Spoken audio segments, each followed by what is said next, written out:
Ce sont trois niveaux de réalité. D'abord, les provinces qui constituaient les nations.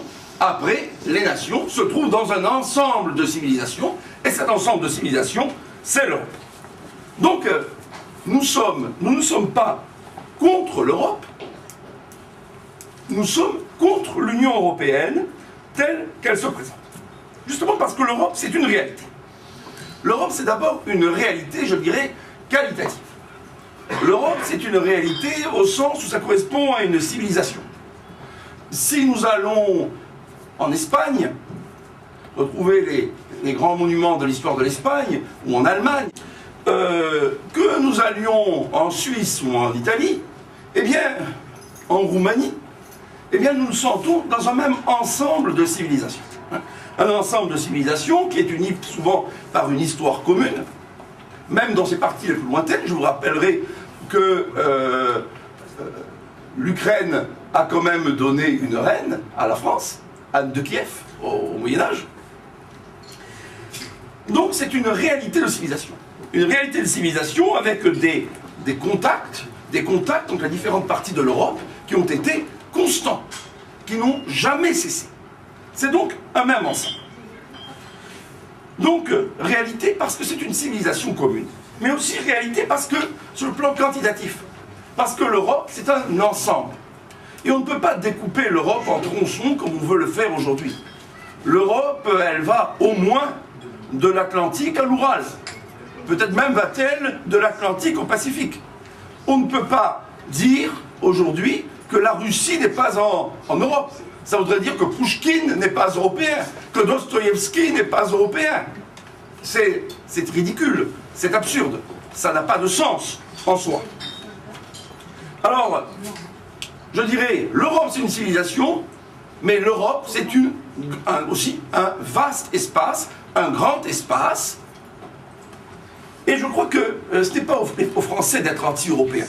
C'est nous-mêmes qui avons le moins de raisons d'être anti-européens. Parce que la France, c'est le pays le plus européen de tous. Une partie de notre territoire est celte, un autre a subi une influence italienne très nette, un autre, ça a été l'influence de l'Espagne, d'autres, une influence germanique. À vrai dire, il y a une énorme diversité. La France, c'est un résumé de l'Europe. La civilisation française, c'est un condensé, c'est un résumé, c'est une union des différents aspects de la culture européenne.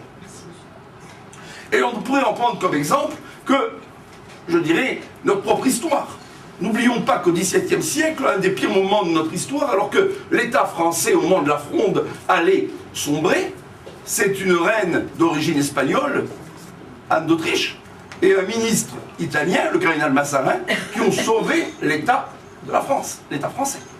De la même manière, n'oublions pas d'une autre manière que la Reconquista de l'Espagne sur les morts au Moyen-Âge n'aurait jamais pu avoir lieu sans l'afflux des chevaliers français qui, pendant des siècles, à partir de cette zone de haute pression démographique qu'était la France, se sont déversés en Espagne. Alors, nous ne sommes pas contre l'Europe, nous sommes contre leur Europe. Et leur Europe, c'est celle de l'Union européenne. Parce que cette Europe, eh bien, je vous dirais que c'est une Europe qui n'est pas européenne. D'abord, c'est une Europe occidentale, qui ne se vit que comme un appendice des États-Unis. Un appendice des États-Unis, un pays qui, au fond, dépend des États-Unis, qui est uni à d'autres, un vaste ensemble de territoires à travers le monde, par lequel on pourrait ajouter Israël, le Japon ou d'autres, qui, au fond, se définissent simplement par les principes démocratiques qui les unissent. C'est aussi un espace, leur Europe, ouverte au capitalisme libéral. Et qui dit ouvert au capitalisme libéral, ça veut dire à l'immigration. Parce que, chers amis, il faut quand même être sérieux. Ce qu'il faut dénoncer, c'est l'esclavagisme. Et les responsables, le capitalisme libéral. Ce n'est pas les esclaves, ce n'est pas ceux qui sont amenés à venir justement travailler au service d'un système qui est un système de déracinement. Alors, c'est une Europe aussi, leur Europe, une Europe de l'Union européenne qui n'a pas de limite. Parce que pour eux, et les mensonges de Nicolas Sarkozy ne nous convaincront pas, il est bien pour l'entrée de la Turquie dans l'Union européenne. Pour eux, Ankara est en Europe, mais Saint-Pétersbourg n'est pas en Europe. Où voyez-vous là une logique? Ben, personnellement, je n'en vois pas. Alors je crois qu'il y a eu, il y a de cela 30 ans, j'étais bien jeune et je lisais Rivarol. Et on préparait à ce moment-là les premières élections européennes. Et Rivarol avait interrogé un certain nombre de personnalités nationalistes. Et parmi elles, quelqu'un que beaucoup d'entre vous connaissent, le beau-frère de Robert Brasillac, Maurice Bardèche. Et Maurice Bardèche avait eu ce mot, j'avais 17 ans, mais ce mot qui m'a marqué quelques mois avant les européennes. On lui avait demandé qu'est-ce que vous pensez de l'Europe. Il a dit la construction européenne. Il a dit la construction européenne, je ne suis pas contre. Mais il ne faut pas que l'Europe devienne le cadre élargi de notre décadence. À savoir, nous sommes décadents État après État, nous allons décader tous ensemble, en quelque sorte. Voilà. Et malheureusement, c'est cela qu'on nous propose.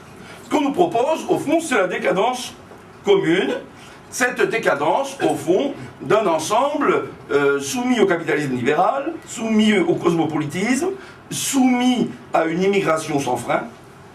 Alors nous disons oui à l'Europe comme réalité continentale, oui à la civilisation européenne, mais nous disons non à l'Union européenne.